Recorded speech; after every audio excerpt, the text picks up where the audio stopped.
Welcome to the Story Fulfilled podcast, where we deep dive into how each character and story in the Bible come together to fulfill the story of God.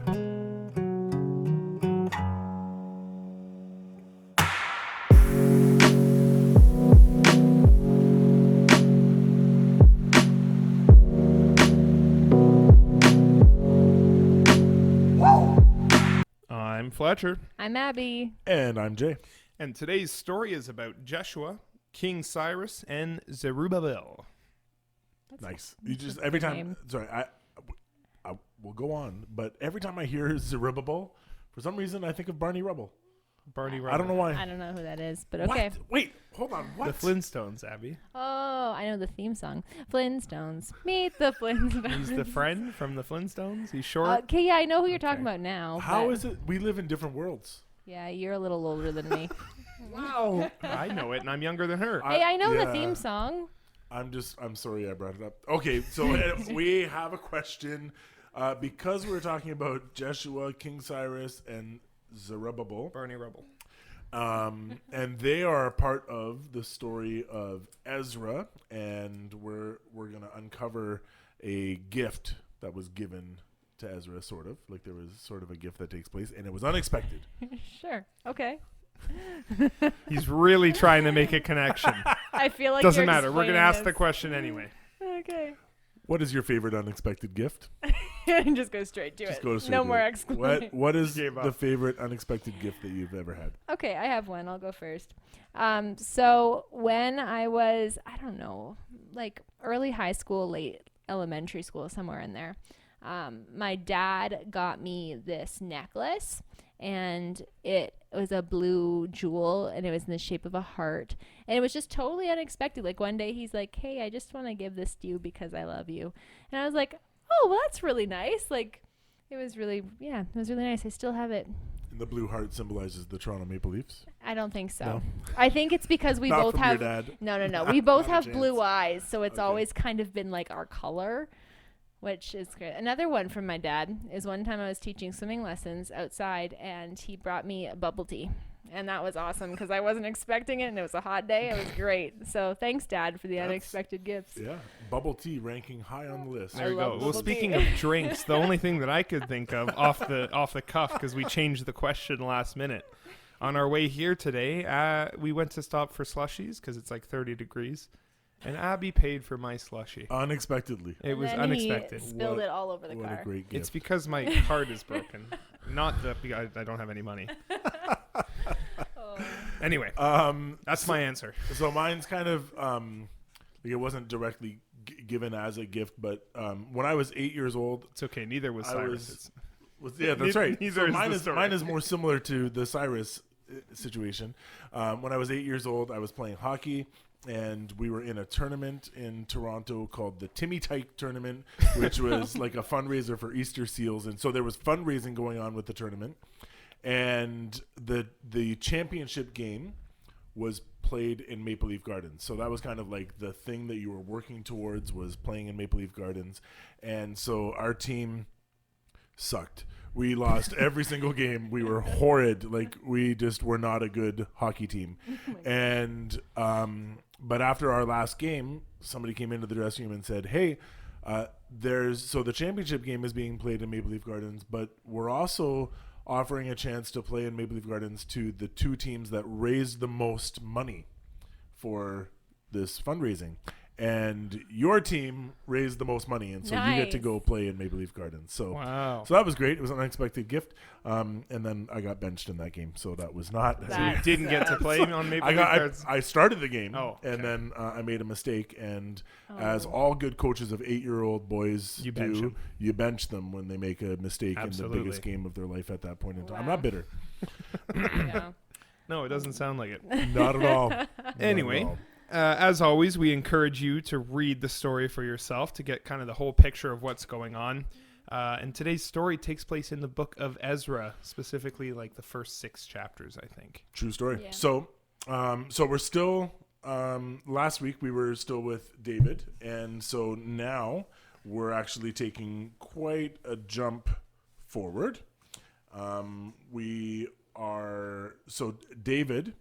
obviously was king, and then when his son Solomon took over as king, and Solomon's son then took over the kingdom after him, and there's this really interesting power struggle that takes place. So Solomon's son, his name is Rehoboam. But there was a commander in Solomon's army named Jeroboam, and so it makes it kind of difficult to keep it all together. But Rehoboam becomes the king. I'll be honest, I was surprised that you got it because I'm not sure which one it is. I know there's Rehoboam and Jeroboam. I didn't know you pulled I'm not gonna lie, I've got notes in front of me. So Rehoboam becomes the king. Jeroboam, who was a commander in Solomon's army, on behalf of the people, he speaks to Rehoboam and he says, you need to lighten the tax burden. Your father introduced taxes and it's hard on the people. And Rehoboam responds, he says, my father made your yoke heavy, but I will add to your yoke. My father disciplined you with whips, but I will discipline you with scorpions. Oh, scorpions. I thought it was snakes. I was wrong. Where do you get this? So that obviously causes a rift. And so he becomes the king. But then the remaining and Judah and Benjamin kind of align with him, but the remaining 10 tribes align with Jeroboam, and they go to the north. And this is actually great significance for our story today and kind of what unfolds, but also understanding all of the minor prophets and even some of the dynamics that take place in Jesus' time as they talk about Samaritans, because the Samaritans were in the northern kingdom, and one of the things that Jeroboam did was he didn't want people going back to the temple to worship God because he was afraid that they would align with the southern kingdom and that he would lose his grip on the people, I guess. And so he instituted idol worship in the north and said that you would worship in the north instead of going to the temple. And that's where, Jesus meets the woman at the well, and they have this kind of discourse about where worship is meant to take place. So anyways, that all takes place. And you've got these two separate kingdoms now. And eventually the kingdom of Israel is invaded by the Assyrians, and the Israelites are taken captive, and that happens around 740 BC. And you can read about that in 2 Kings and 2 Chronicles, which are really retellings of the same story.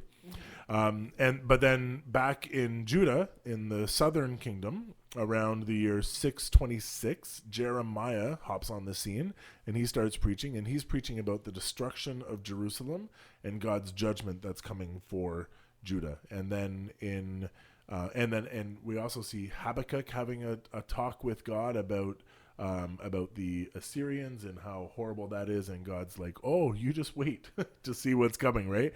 And then in 589 BC, Babylon actually comes in and they take both the northern kingdom and the southern kingdom, and it's an 18-month siege that just kind of takes place. Is that it? Yeah. Wow. Like I they thought it was were. longer than that. Yeah. It's like over a year of siege. That's Yeah. oh man. I still thought it was longer. Yeah. Sorry. And so this is what's referred to as the Babylonian exile, which is kind of interesting because we think of exile as being taken away from your place, but really their place was taken away from them. Yeah. And they were there. And Jeremiah prophesies that Israel would be in captivity for 70 years, which we don't have time to go into it, but that actually relates to every 7 years was supposed to be a year of Sabbath where the land was supposed to rest. You were not supposed to farm during that year, and the Israelites never once observed it. And they lived for 490 years without observing it. And if you break that down in sevens, you end up with 70 years. And so God says, I'm going to give the land the rest that it needs, that I built into the law, and you're going into captivity. So really, really neat prophecy things taking place there. Little tidbits. Yeah, absolutely. Yeah. So speaking of 70 years, let's talk about when this happens. So the last few centuries, right, from David all the way to when we are now with the Babylonians controlling Jerusalem, right? The Assyrians who conquered the northern kingdom of Israel, they've been taken over now by the Babylonians and the Medes. So they kind of grouped together. And that was in about the 7th century BC. And then Babylon, finally this great superpower that has taken Israel, falls in 539 BC to Cyrus the Persian. So the Persian Empire, which is one of the largest empires in the world, Right. well, definitely at the time, has taken over basically the entire Middle East. And that's exactly when our story picks up, is when like the Persians, they grew from India to like all the way to Greece. So Right. they're huge. And that's where our story takes place right now. It's around 539 is when it starts. Yeah. So King Cyrus, who was from Persia, that's modern day Iran. Right. So now Cyrus has control over all the kingdoms of the earth, according to Ezra 1 verse 2. And Jerusalem is over 2,000 kilometers away. So that tells you how long and how huge his kingdom actually was. Like that's pretty lot of land. The rest of the story mostly takes place in Jerusalem, and this period is referred to as the Second Temple Judaism. And this temple actually stayed in place till 70 AD, so after Jesus. And you can still find remnants of the temple in the old city of Jerusalem today, which is cool. The temple is an example of how geography also plays a role in the story of God through the Bible, because this second temple would have also been where Jesus and his family went for festivals growing up, which I thought was pretty neat. Yeah. And thinking about like how we're constantly talking about, oh, this is the person, how it relates to the story of God, but it's cool how that place. This is that specific That's temple. where Yeah. Jesus would have grown up and learned from different priests and different, rabbis and stuff. Mm-hmm. So that's pretty neat. All right, let's get into the story. Yeah. So, like we said, it takes place in the book of Ezra, and we're going to go through chapter 1 through 6-ish. Right. We'll skip a little bit. We'll cover a little bit more. So, it's a relatively kind of unheard book. We don't hear about the book of Ezra that It's not often. high on the preaching list, I no, don't think. no, there's more He things. gets to talk overshadowed by his buddy Nehemiah gets a little bit more attention. about. I think so. Yeah. Yeah. Anyway, but it does have some cool history in it, and that's what we're going to be talking about. It starts off in the first year of the reign of King Cyrus of Persia, which is in 539. He took over he conquered the Babylonians. He's the king of the world, is what he claims to be. And it says that God actually moved in the heart of King Cyrus to make a decree saying, go build a temple for me in Jerusalem. So God puts this on Cyrus's heart to go build a temple for him in Jerusalem. Yeah. So Cyrus goes out and he tells the Jewish people in his Persian kingdom to go back to Jerusalem and to build a temple for God there. So Cyrus sends the men back and to complete this. And anyone who lives near the Israelites, anybody who lives near the Jews, their neighbors, are to give them gold and silver. And if you actually go into the book of Ezra, you see like all the gifts that they were given: gold, silver. I'm trying to think of other There was the type of wood. cedars from a specific place. Yeah. Like all the building material and all the wealth and money that they needed to go build this temple was donated to them, or livestock as well, Right. to go towards the temple, which was pretty cool. Yeah. And it's really cool that you see Cyrus, who's the king of the world of some pagan empire, the biggest pagan empire, hears from God of Israel. It's not like he'd be very involved in in the Middle Eastern, the God of his captives. Exactly, the God of his captives. And then you hear that God speaks to him directly. And I'm sure we'll talk about this. I think we're talking about it next season, but he's actually called the Messiah in the book of Isaiah. Right. And Which was prophesied like 150 years Yeah. before. by name. By name. So we'll talk about that next season. I don't want to get your hopes up, but it's really Spoiler cool. alert. He's called the Messiah, and that means the anointed one. So he's God's chosen. And that's what Jesus becomes. But this was a previous, not all saving Messiah, but the Messiah to save Israel at the time. Right. So the Israelites are heading back to build the temple in Jerusalem. And the Israelites are being led by a priest named Joshua or Yeshua. It's all the same name. I'm so glad you said it correctly. Thank you. Well, we were writing it, and I'm like, Abby's like, oh yeah, it's Joshua. I'm like, yeah, it's Joshua. She's like, no, Joshua. I'm like, yeah, it's both. Anyway, and it's also Yeshua. And it's also Yeshua. It's the same name as Same Jesus, name as Jesus. and Joshua and Jeshua.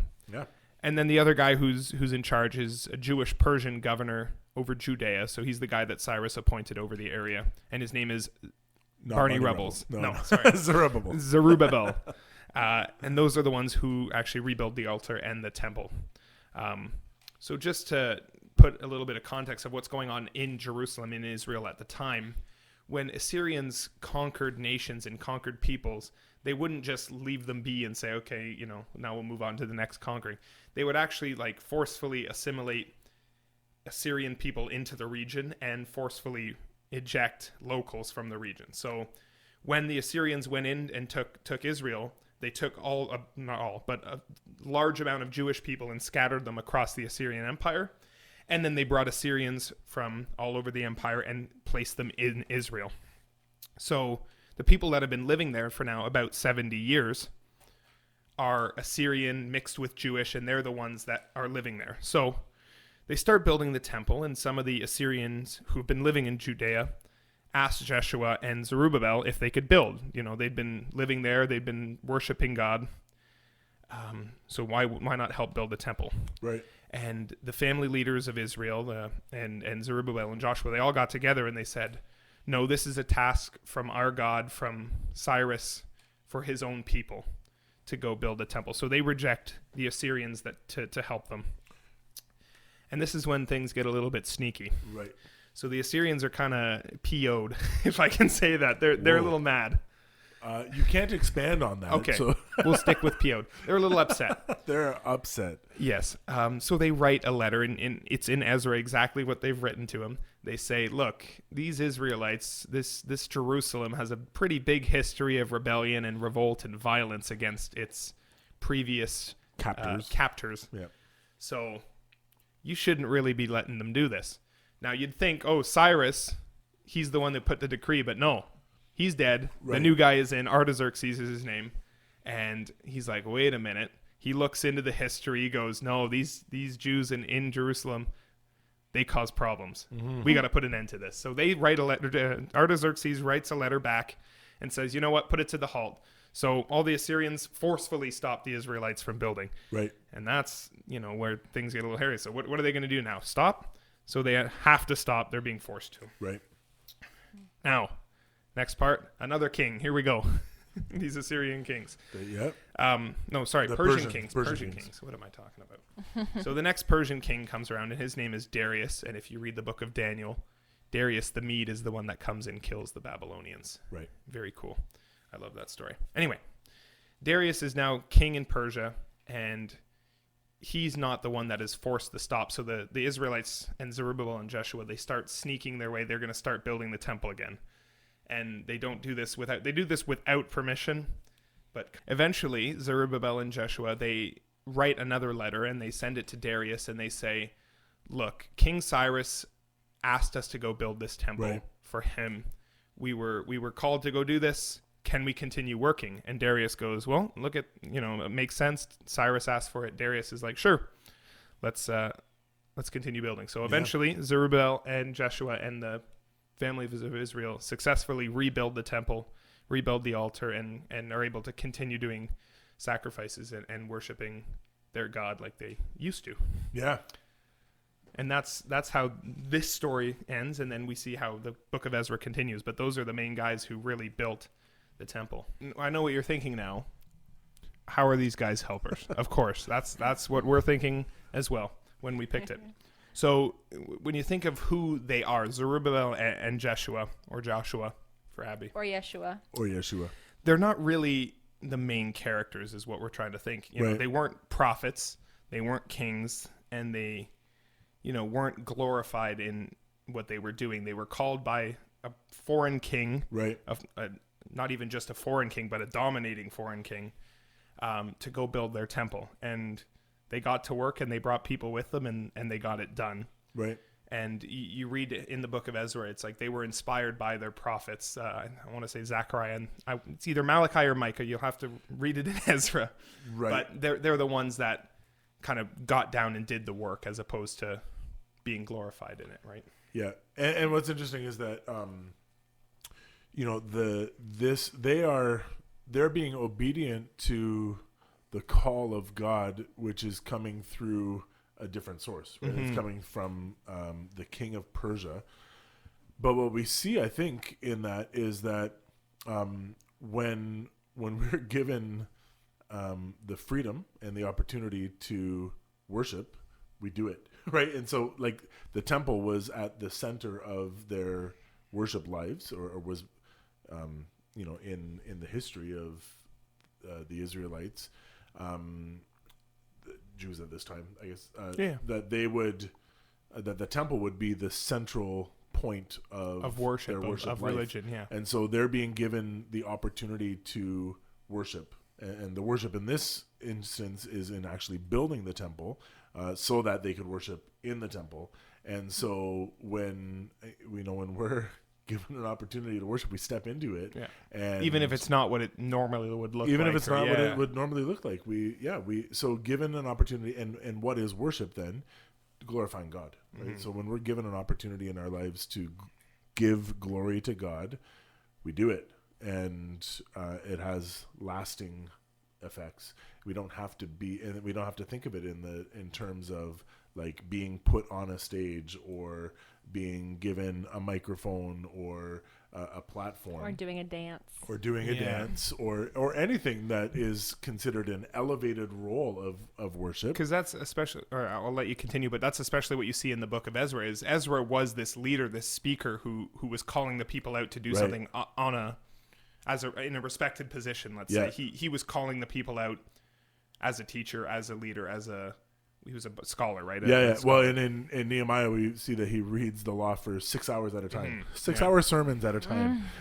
And then you have the people that we talked about, Zerubbabel and Joshua. They weren't these big famous guys. No. They were just sent to do a job, and they accomplished it. Given an opportunity to glorify God in their lives and what they were doing, and they did it. And so it's a good reminder for us we don't have to seek the platform, the microphone, the pulpit, if you will, in order to glorify God. We don't need those things. Now, if we have those positions, then sure, we jump into them and we glorify God in those. But we can exalt Him. It's not the only valuable position. Exactly. Absolutely. Sure. Yeah. All right. That leads us to our final question. How does this story and the story of these men contribute to the overall story of God throughout the Bible? Well, Abby, if you don't mind me saying, if you go back a couple of episodes, I think back to season 1, where we read out the genealogies in Matthew and Luke, you might recognize one of the names. And that name is Jesus. Barney Rubble. No. Zerubbabel. So he's actually in the genealogy of Jesus. And like what we talked about in that episode with Rob Webb, actually. Yeah, Rob Webb was our guest. Yep.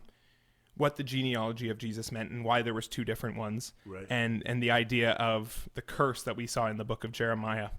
And we actually if we look at the genealogy, Zerubbabel is the descendant of Jeconiah, who we also had our whole episode about. Right. He's a descendant of one of the kings of Israel. And then you see later on, he's in the genealogy of Jesus, of course, but Zerubbabel, I can't say his name, it's impossible. Zerubbabel got an opportunity to be in a position, not of authority, but of respect and doing something for God, even though it wasn't his original destiny, let's say, of being king. Right. He was able to serve Israel and serve God in an important way by building the temple back, even though he wasn't allowed to be king because of the exile and because of the curse on their family. So I found that pretty cool. And still stand in the line of Jesus. And still stand, genealogy. Yeah. So that's what I found. So so even though he wouldn't be king, he helped serve Israel and serve God in a way that was probably not expected to him. Yeah, very good. All right, well, that's the end of the episode. Thanks for listening. Thanks for listening. Have a great day. Bye for now.